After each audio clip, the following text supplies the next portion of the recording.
TP stipulate. We need to talk about your TPS reports. Today I'm going to show you how to add an image inline to your email. What does this mean? Rather than attaching the image as a file someone has to download and open, we're going to place it directly into the body of that email and format it to look good. This way of sending email is good when you want someone to view an image directly related to your content.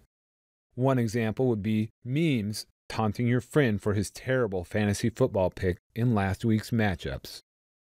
Another might be sharing a recipe for Turkish delight with your friends, and you want them to see the finished product. And yes, Turkish delight is a real dessert. Let's get started. Keep in mind, this should work for Outlook 2013 as well. Open Outlook 2016. Click New Email. Under the Format Text tab, ensure that HTML is highlighted under the Format options.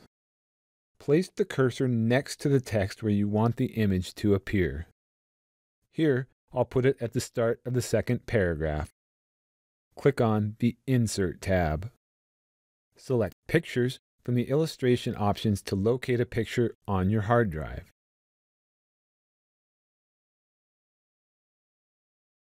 Now, the picture is really large and doesn't fit very well with our text.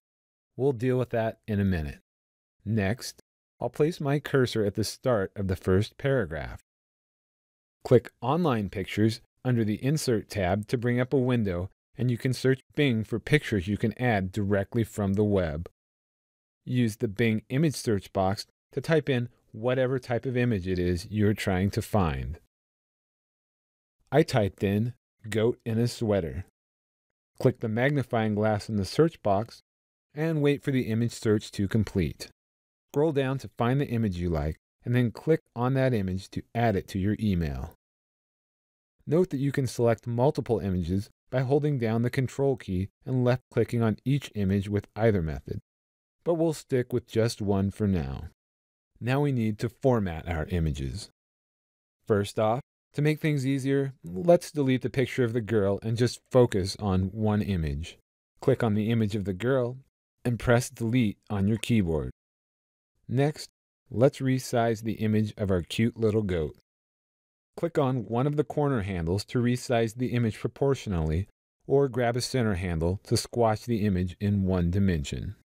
If you don't like any changes you've made, press Ctrl+Z on your keyboard to undo them. Once you're satisfied with the size of your image, let's change how the image lays next to the text. Click on the Layout Options icon next to your image. If you don't see it, left-click on your image and it should appear. Select the layout option that works best for your text and images. I chose Square and left the Move with Text option checked. This looks pretty good. And that's it. Feel free to experiment with different layouts and multiple images until you craft the perfect email that no one will ever read. No! The last section deals with the right-click menu and is optional. To crop the image, right-click on the image and select Crop, and use the handles on the image to crop it. To stylize your image, right-click on the image and select Style. From this menu, you can select a border for your image.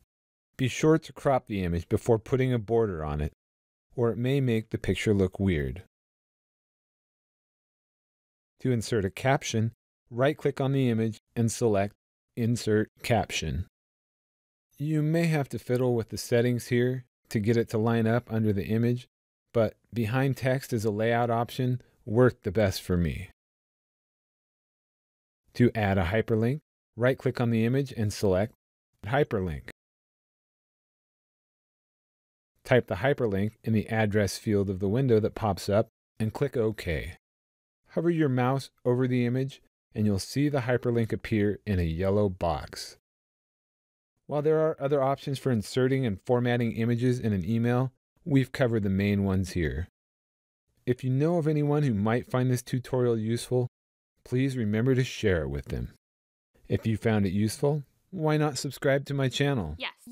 Yes. As always, thanks for watching, and I'll see you next time. Maybe may stipulate. We need to talk about your TPS reports. I have 8 different boxes. The ratio of people's cake is too big. Didn't you get the memo?